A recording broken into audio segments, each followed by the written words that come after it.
जो लोग ये बात बोलते हैं ना कि अरे हम इंसान हैं, हम खताओं के पुतला हैं, हम इंसानों से खताएं गलतियां होती रहती है, दरगुजर करने वाला वो खुदा की जात है, वो माफ भी करेगा। ये क्या बात हुई भला? आप खताएं पे खताएं करते चले जाएं, गलतियां करते चले जाएं और बाद में सारी जिम्मेदारियां सौंप दें खुदा के हवाले कि वो गफूर रहीम है, वो माफ कर देगा, वो माफ करने वाला है, बख्शने वाला है। ऐसा नहीं है जैसा कि आप सीधी लफ्जों में बोलकर निकल जाते हैं और अपनी जान बचाने की कोशिश करते हैं। ऐसा बिल्कुल नहीं है, क्योंकि अल्लाह रब्बुल इज्जत कुरान मजीद की आयत सूरतुन निसा में 79 और 81 में फरमाता है इंसानों के लिए कि जब इंसानों के ऊपर किसी भी तरह की कोई भलाई खुशियां पेश आती है, खुशहाली आती है, रहमत बरसती है, तो वो तुम्हारे रब की तरफ से होती है। और जब इंसानों के ऊपर मुसीबतें, बलाएं घेर लेती है, परेशानियां जब आती है, तो वो तुम्हारे ही कुकर्मों का नतीजा होता है। ये अल्लाह रब्बुल इज्जत कुरान मजीद की सूरतुन निसा में 79, 81 में इरशाद फरमाता है। तो ये बात बोलकर हम मुसलमानों को, हमारे माशरे के लोगों को शर्म आनी चाहिए कि ये जो बात बोलकर हमारे माशरे के पढ़े लिखे जो तबके हैं वो भी ये अल्फाज बोलते हैं। ये बात बोलकर उन्हें नहीं निकलना चाहिए कि हम खताओं के पुतला हैं, हमसे गुनाह, खताएं, गलतियां होती रहती हैं, बख्शने वाला खुदा की जात है। ये बात बोलकर नहीं निकलनी चाहिए। ये बात बोलकर जान छुड़ाने की, जान बचाने की कोशिश नहीं करनी चाहिए। और दर हकीकत आप ऐसा बोलकर बच भी नहीं सकते, क्योंकि कुरान मजीद के फरमान के मुताबिक, अल्लाह रब्बुल इज्जत के फरमान के मुताबिक हमारे आप के जो अमल हैं, जो बुरे अमल हैं, कर्म हैं, वो हमें घेर दबोचेगी ही। हमें उसके जो परिणाम हैं वो हमें भुगतना ही होगा। अब चाहे जब तक इंसान की हयात है तो वो जीते जिंदगी हयात में उसे उसके फल, उसके कर्मों के मिलने हैं, उसे भोगने हैं। अगर उसकी जिंदगी इस दुनिया की खत्म हो गई, इस दुनिया से वो चला गया, तो जो उसके फल, जो उसके कर्मों के फल हैं वो उसे कब्र में भोगने हैं, पर उसे भोगने हैं।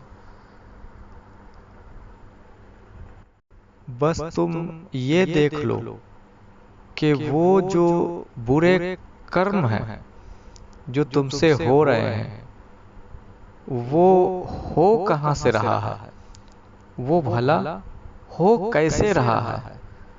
क्या वो तुम्हारे बातनी के वजूद, उसके बेहोशी तारी होने की वजह से, यानी तुम्हारे बातिन के अंधेपन की वजह से तुमसे वो बुरे कर्म, बुरे अमल हो रहे हैं, पैदा हो रहे हैं, या तुम्हारे जाहिरी बेकारीपन के वजह से। जाहिरी तौर से बेकार ही है वो हर शख्स जिसने अपने बातिन के ऊपर तवज्जो ना दिया, जिसने हाथ पैर नहीं चलाए, जिसने जद्दोजहद नहीं किए, कोशिश नहीं किए, किसी अल्लाह वाले का दामन, किसी मुर्शिदे कामिल को तलाशने की कोशिश नहीं की, तो जाहिरी तौर से वो बेकार ही है। अक्सर देखा गया है कि इंसान गलतियां, खताएं, गुनाह उस वक्त करता है जब इंसान के अंदर ये मैं, अना, अनानियत भरी होती है। उस वक्त इंसान गलती, खताएं, गुनाह कर गुजरता है। पहले तो गलती, खताएं, गुनाह वगैरह कर गुजरना, और जब इंसाफ की बारी आए तो उससे बचना। यानी कि इंसाफ किसे कहते हैं? कीमत चुकाने को ही इंसाफ कहते हैं ना। इंसाफ उसे ही कहते हैं जब कीमत चुकाने की बारी आए, उसे ही इंसाफ कहते हैं। तो लिहाजा ये मैं, अना जिसके अंदर होगा उसका ये तरीका है कि पहले तो खताएं, गलतियां, गुनाह वगैरह कर गुजरेगा वो, और जब कीमत चुकाने की बारी आएगी, इंसाफ की बारी आएगी,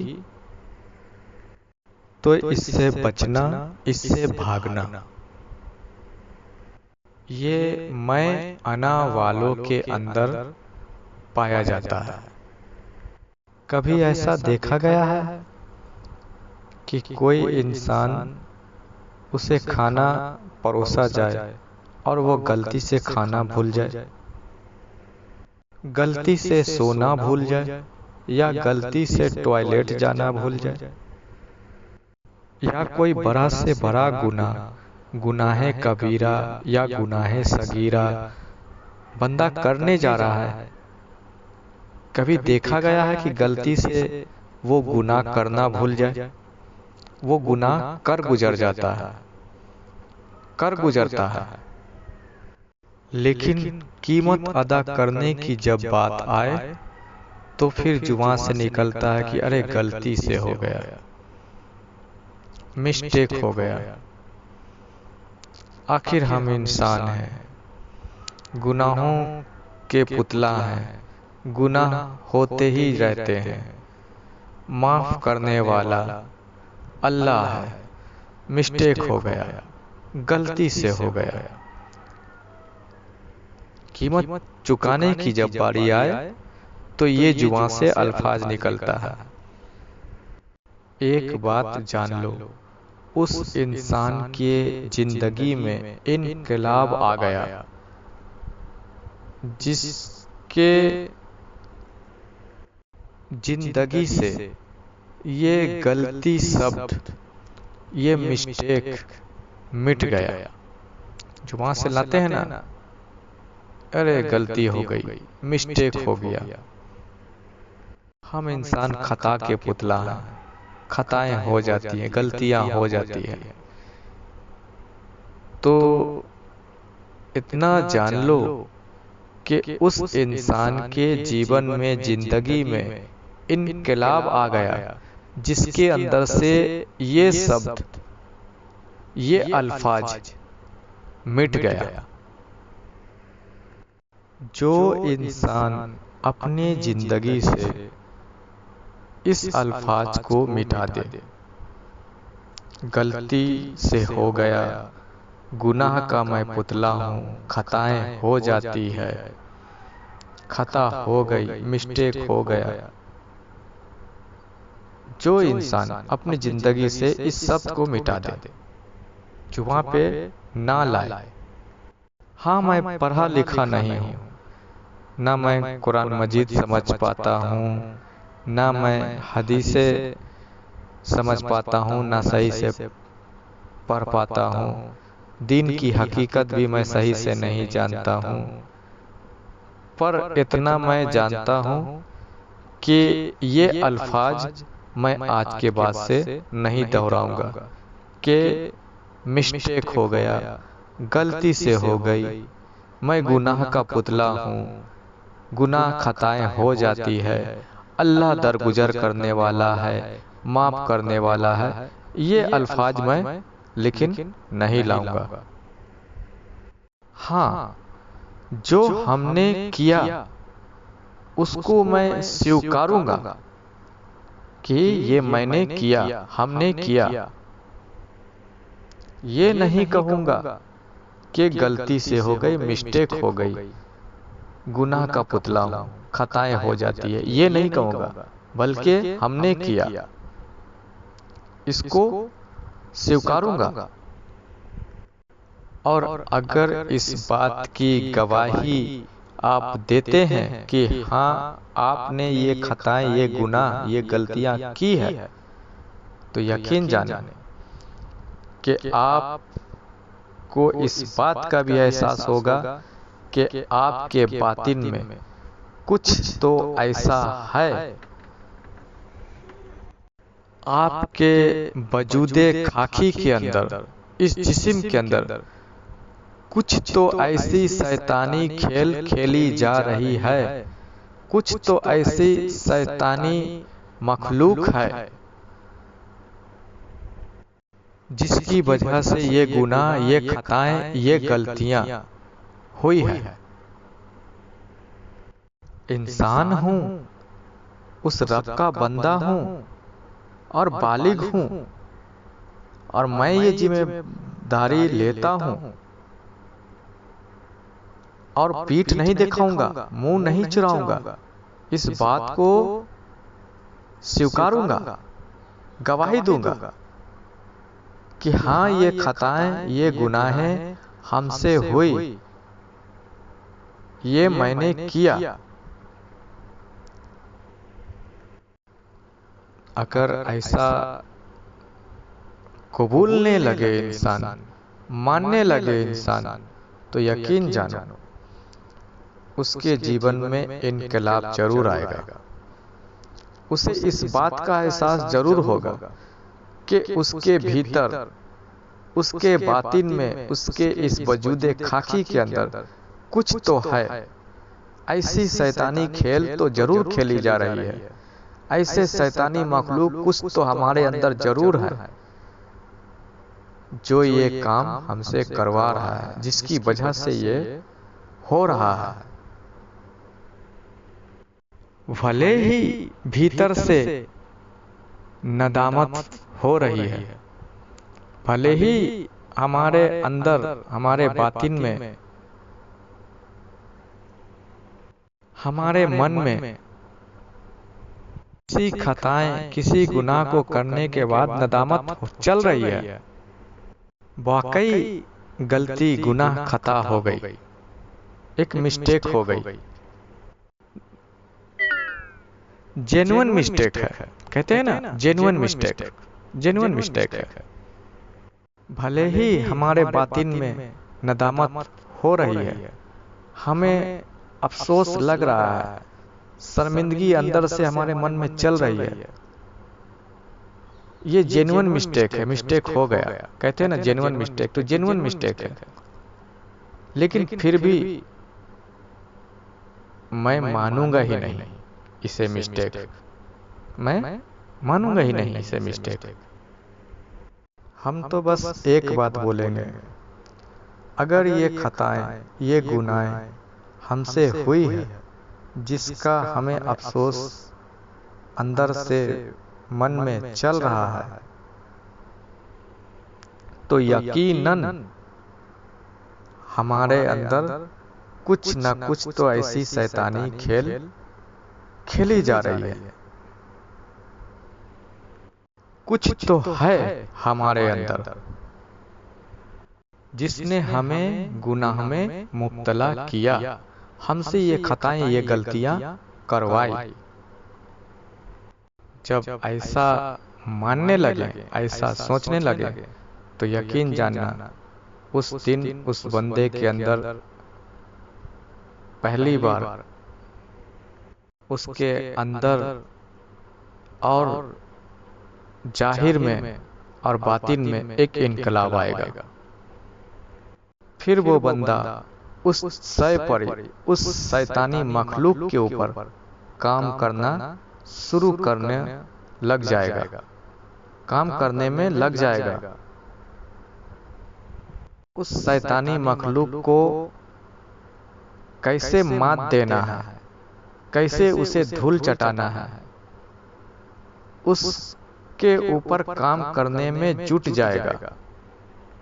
और मैं आप सभी को जानकारी के लिए बता दूं कि ये शैतानी मखलूक हर इंसान के अंदर, हर आदम की औलाद के अंदर है। आपकी जानकारी के लिए बता दूं, हर इंसान के अंदर है।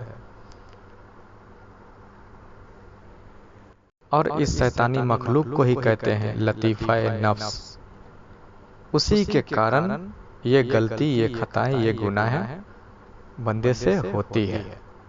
उसको कहते हैं लतीफ़ा नफ्स, जिस नफ्स से वलियों ने भी पनाह मांगी है।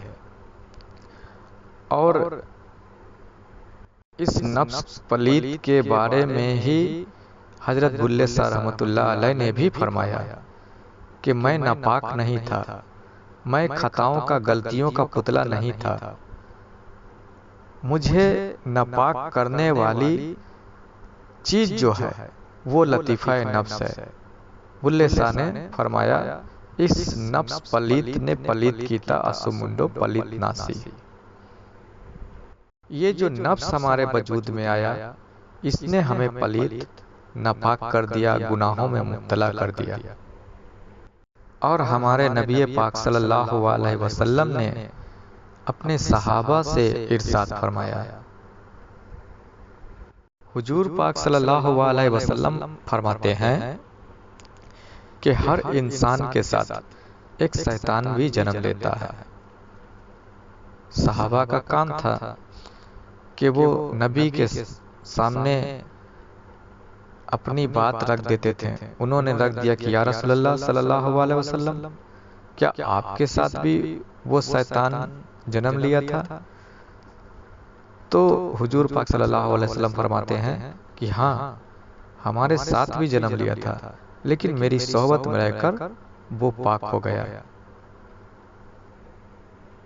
तो ये नबी की सोहबत, जहां इब्लीस भी आए तो पाक हो जाए, इंसान हो जाए, लेकिन आम इंसानों को उस पर काम करना होगा, उस पर मेहनत करना होगा, वलियों का दामन थामना होगा। सिर्फ वलियों के नियाज, फातिये खानी कराने से कुछ नहीं होगा कि 11वीं शरीफ के महीने गौस पाक के नाम का फातिया करवा लिए और रज्जब के महीने में ख्वाजा गरीब नवाज के नाम का फातिया करवा लिए और वलियों के दरबार में पहुंच गए और दुनिया की ख्वाहिश हाजातें अपनी डिमांड पेश कर दिए। इन सब बातों से वो नफ्स पाक नहीं होगा। ये दुनिया की हाजतें, ख्वाहिशात, ये भी उसी नफ्स के चाल है, उसी नफ्स की ख्वाहिश है। दर हकीकत नफ्स जो पाक होगा, वलियों से निस्बत जोड़ने पे, दाता से, ख्वाजा से निस्बत जोड़ने से, उन्होंने अपना नफ्स कैसे पाक किया, कौन सा रास्ता इख्तियार किया, वो रास्ता इख्तियार करने से पाक होगा। तब जाकर आपके जीवन में इनकलाब आएगा। हमारे मुर्शिद पाक सैयदना रियाज अहमद गौहर शाही इसी नफ्स के ऊपर काम कर रहे हैं, इसी नफ्स को पाक करने की तालीम और तरबियत लोगों को दे रहे हैं। इजाजत जिक्र कल्ब सरकार की जानिब से, गौहर शाही की जानिब से लोगों को मिल रही है। और सैयदी यूनुस अल गौहर शाही अलरा टीवी की जानिब से इसी नफ्स के हवाले से, इसी नफ्स को पाक करने का अमल, वो तरीका, वो तालीम, तरबियत लोगों को देते हैं, बताते हैं। तो सरकार गौहर शाही की तालीमात सुने, सरकार गौहर शाही से जुड़े, इजाजत जिक्र कल्ब लें, सैयदी यूनुस अल गौहर शाही की बात बयान अलरा टीवी के जानिब से सुने। आपके लिए कामयाबी होगा। आपके जीवन में इनकलाब आएगा ही आएगा।